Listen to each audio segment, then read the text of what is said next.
Natanong mo na ba sa iyong sarili? Bakit kaya ako iniiwasan ng mga tao? Marahil, may kinalaman ito sa iyong amoy o sa karumihan ng iyong itsura. Ang pagiging malinis ay mahalaga upang tayo ay maging mas masaya sa ating sarili.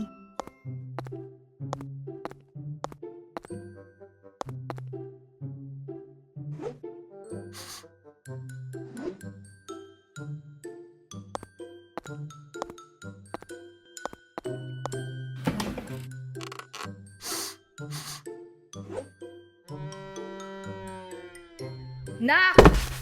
Naghugas ka ba ng kamay? Maghugas ka muna doon. Madalas na hinawakan ng mga tao ang kanilang mga mata, ilong, at bibig nang hindi nila namamalayan. Ang mga mikrobyo na galing sa maruming kamay ay pwedeng ilipat sa ibang bagay tulad lamang ng handrails, lamesa, o kaya naman sa ating masasarap na mapagkain. Ang pagtanggal ng mikrobyo sa pamagitan ng wastong paghugas ng kamay ay nakakatulong sa pag-iwas sa mga sakit tulad ng diarrhea, mga impeksyon sa balat, mata, o sa respiratory system. Upang mahugasan ng wasto ang ating mga kamay, ugaliing gumamit ng antibacterial soap o kaya naman soap dispenser. Pagkatapos mong kumain, maligo ka dahil ang baho-baho mo na. Naamoy na kita galing dito. At saka nak, huwag mong kalimutan magsipilyo ha. Ang pagsisipilyo ay importante upang maging malinis at maputi ang ating mga ngipin. Iniiwasan nito ang pagbuo ng bacteria at cavities, kaya kailangan natin magsipilyo ng 2 o 3 beses kada araw.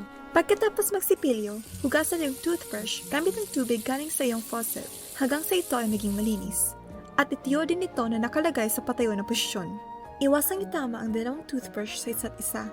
Palitan rin na yung toothbrush kada 3 o 4 na buwan. O mas maaga pa kapag hindi na maganda ang bristles ito. Ito ay dahil mawawala ang pagka-epektibo ng bristles sa paglilinis sa bawat sulok ng ngipin. Nakakatulong ang regular na pagliligo upang hindi dumikit ang dumi at amoy sa ating katawan. Para sa epektibong pagligo, ugaliing maligo lamang sa hindi hihigit sa 5 o 10 minuto. Siguraduhin din gumamit ng maligamgam na tubig at kaunting cleanser. Patuyuin din ang katawan ng maayos at mag-moisturize sa loob ng 3 minuto pagkatapos maligo.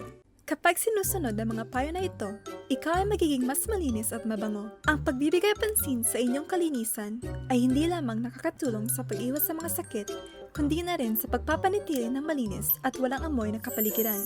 Kaya mga bata, huwag kalimutang panatilihing malinis ang inyong mga sarili sa lahat ng oras.